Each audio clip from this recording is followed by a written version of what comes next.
आयुषला बोलवायचं, तिला बोलायचं नाही. हिने पैसे कोणाचे घेतले? त्या माणसाने 10 रुपये दिले हिला. सॉरी मान. त्या दिवशी लग्नात बी त्या सरनं दिले पैसे की पचकन हात समोर केली. तसे पैसे घ्यायचे नाही मग. तुला का कोणाचेच पैसे घरात बी पडलेले उचलायचे नाही, सांगितलं का नाही? ते तसं नाही, आपण ते तुला समजवतो ना, असं मारायचं, तू घे कोणाकोणतरी घे, मी तुला तसं समजून बरोबर.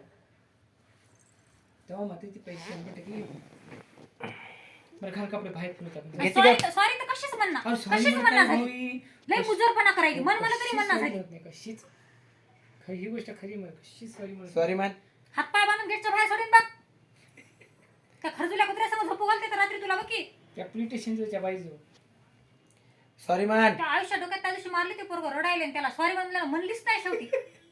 लय गाणं कोरले. ते पोरगं दगदग रडले, त्याला माताची माय येऊन केस हलील की मग हिला घाल ड्रेस घालीला. सॉरी मान काय त्यासाठी गाडी सांगा दवाखाना जायचं, पायाचं दाखवायचंय. काय झाले पा ते इथं असेल हिच्या पाया. सॉरी मान. कुठे गेलो?